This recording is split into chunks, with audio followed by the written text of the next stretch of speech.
কি ভাবছেন? এত সার দিয়ে আমি আজকে আবার কি বানাবো? আমি আমার বাগানে প্রত্যেকটা গাছে যেই খাবারটা দিয়ে থাকি, একটি মিশ্র খাবার দিয়ে থাকি এবং আপনাদেরকে আমি বলেও থাকি যে আমি আমার বাগানের সব গাছে একটি মিশ্র খাবার দিয়ে থাকি।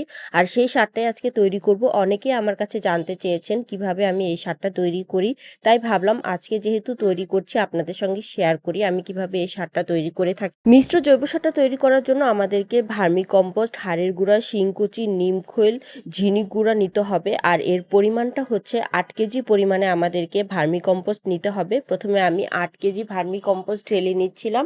এর সঙ্গে আমি দিব হাড়ের গুঁড়া, আর হাড়ের গুঁড়াটা লাগবে ১ কেজি পরিমাণের। ৮ কেজির সঙ্গে ১ কেজি হাড়ের গুঁড়া দিতে হবে। ৮ কেজি ভার্মি কম্পোস্ট, ১ কেজি হাড়ের গুঁড়া, তারপর দিতে হবে শিংকুচি। শিংকুচিও কিন্তু আমাদেরকে ১ কেজি পরিমাণে দিতে হবে। আর আমি এখানে ১ কেজি পরিমাণে শিংকুচিও ঢেলে দিচ্ছিলাম। আমি এগুলো সব পরিমাণ করেই নিয়ে এসেছি, যেটা যতটুক লাগে অতটুক পরিমাণেই নিয়ে এসেছি। আর এগুলো কিন্তু অনেক বেশি শক্তিশালী একটি সার। এখানে আমি দিয়ে দিচ্ছিলাম নিমখৈল। নিমখৈলটা 1/2 কেজি পরিমাণে লাগবে, যেহেতু এগুলো ১ কেজি প্যাকেট তাই আমি অর্ধেক প্যাকেট দিয়ে দিচ্ছিলাম নিমখৈল। আরও একটি সার দিতে হবে আর সেটা হচ্ছে ঝিনুক গুঁড়া। ঝিনুক গুঁড়া কিন্তু কম পরিমাণে লাগে। ঝিনুক গুঁড়া আমি ২৫০ গ্রাম পরিমাণে দিয়ে থাকি।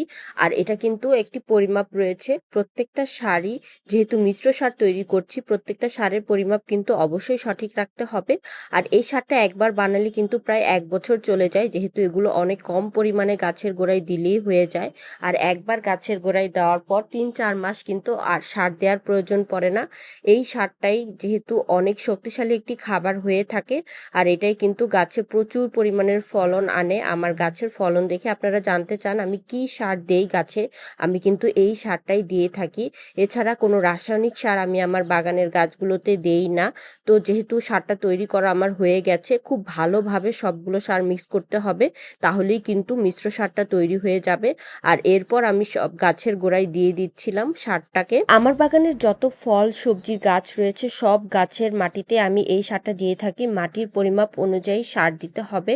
যেহেতু আমার বড় টবগুলোতে মাটির পরিমাণ বেশি, তাই সেখানে আমি ২ থেকে ৩ মুঠ পরিমাণে দিয়ে থাকি। আর ছোট টবগুলোতে ১ মুঠ পরিমাণে দিয়ে থাকি। আর একবার দেওয়ার পর কিন্তু আর ৩-৪ মাস দেওয়া লাগে না এই সারটা।